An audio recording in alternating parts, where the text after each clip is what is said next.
इथं बीड जिल्हा आणि परिसरामध्ये मेंढपाळांवरती जे हल्ले होत आहेत ते हल्लेखोर कोण आहेत आणि ते का मोकाट आहेत त्याच्याबद्दल हे जरांगे एका शब्दानं बोलायला तयार नाहीत।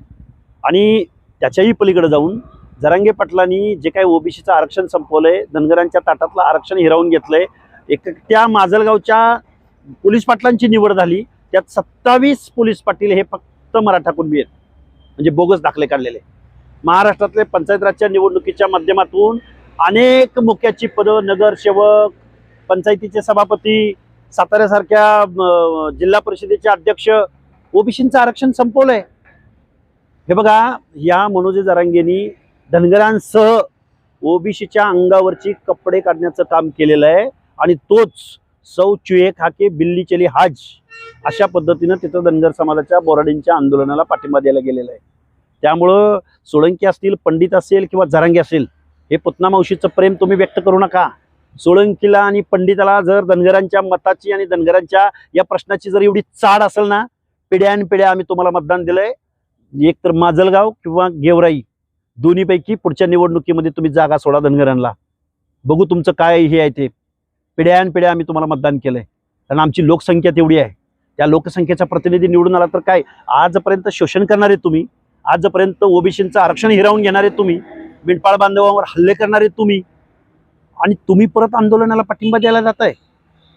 हे काय, याचा पाडा कोण वाचणार? मला वाटतं ह्या सगळ्या गोष्टी प्री प्लॅनड आहेत। आपला राजकीय स्कोअर सेट करण्याचा या बीड जिल्ह्यामधल्या नेत्यांचा प्रयत्न आहे। आम्हाला या गोष्टीचं खूप वाईट वाटतं। आम्ही आज गावगाड्यामधल्या शोषित, वंचित, बलुते, आलुते, भटक्या विमुक्त जाती जमाती अशा 300-400 जातींच्या प्रश्नावरती काम करतोय। गावगाड्यातल्या छोट्या घटकांच्या मनामध्ये विश्वास निर्माण करायचं काम करतोय। त्यामुळं मनोज जरांगेंनी धनगरांना काय भावनेनं, कुठल्या भावनेनं, हेच मनोज जरांगे काही दिवसापूर्वी म्हणले होते की धनगरांच्या पार्श्वभागात लाकडं सारली। हे काय आहे नक्की हे? त्यामुळं धनगर समाज सुज्ञ आहे।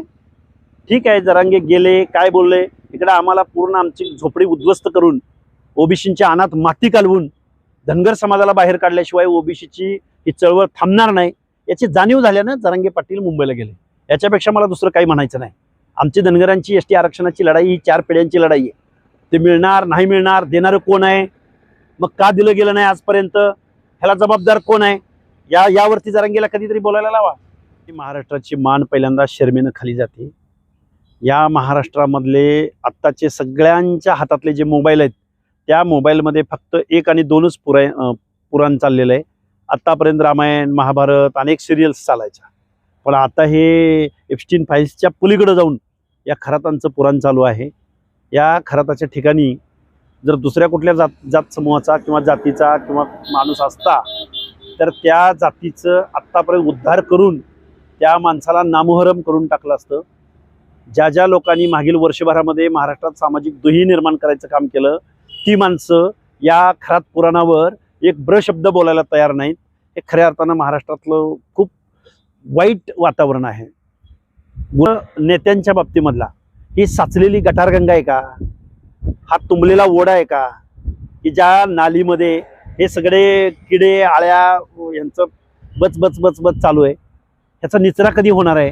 आणि महाराष्ट्र निखळ पाण्याप्रमाणे पुरोगामी विचारांचा, प्रगत विचारांचा, फुले शाहू आंबेडकरांच्या विचारांचा हाच का महाराष्ट्र, अशी म्हणायची वेळ आता आलेली आहे। नैतिकता म्हणून कुठेतरी मंत्र्यांनी आता त्यांचे मंत्रिपद सोडावेत, राजकारण सुरू करण्यात यावं। हे बघा, 1-2 माणसाचा बळी घेऊन तुम्हाला चालणार नाही। आपल्याला ही जर महाराष्ट्राला लागलेली कीड म्हणा, वाळवी म्हणा, ही जर नष्ट करायची असेल, 1 डझनापेक्षा जास्त लोकांना राजीनामे द्यावे लागतील, तेव्हा या खराताला आपण मुळासकट संपवू शकू।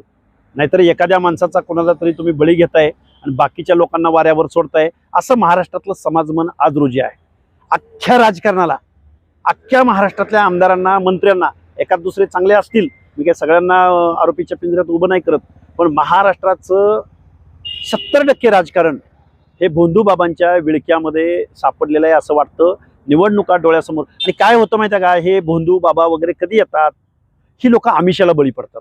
आमिष कुठलं, तुला मुख्यमंत्रीपद देतो, आमिष कुठलं तुला आमदार करतो, आमिष कुठलं तुला तिकीट मिळवून देतो, आमिष कुठलं तुला कॉन्ट्रॅक्ट मिळवून देतो, आमिष कुठलं तुला महिला पुरवतो, कोवळ्या वयाच्या महिला पुरवतो। या सगळ्या अनेक आमिषाच्या पोटी असे खरात तयार होतात. हा एक खरात सापडलाय. अजून महाराष्ट्रामध्ये अनेक खरातांचा शोध या महाराष्ट्राच्या व्यवस्थेने घेतला पाहिजे आणि या महाराष्ट्रामध्ये जादूटोणा बुवाबाजीच्या विरोधामध्ये फुले शाहू आंबेडकरांच्या महाराष्ट्रानं कायदा पारित केलाय.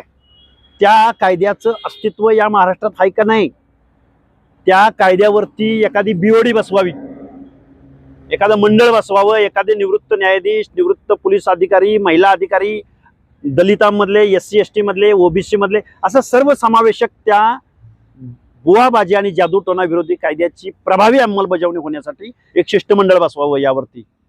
तरच या महाराष्ट्रामधले असे खरातासारखे शेकडो बुवा ढोंगबाजी करणारी माणसं उघड होतील आणि महाराष्ट्र हा परत फुले शाहू आंबेडकरांच्या विचारांचा महाराष्ट्र म्हणून पुढं यायला किंवा पुढं त्याचं आपल्याला काम करता येईल किंवा सुरळीतपणा येईल. यांनी पूर्णतः ओबीसींच्या अंगावरची, धनगर समाजाच्या अंगावरची कपडे काढून घेतलेले आहेत. अक्षरशः निर्वस्त्र त्यांनी केलेलं आहे ओबीसी आरक्षणाच्या माध्यमातून आणि ते बोराडेंना भेटायला गेलेले आहेत. म्हणजे एखाद्या लांडग्यानं बकऱ्यांच्या कळपामध्ये घुसण्याचा हा प्रकार आहे. ह्याच्यावर मी परत कधीतरी सविस्तर बोलेन. नाही, चर्चा कुणी काही करू शकतात. आज रोजी ओबीसीचं आरक्षण संपलंय ही गेल्या 2-3 वर्षापासून आम्ही भूमिका घेतोय.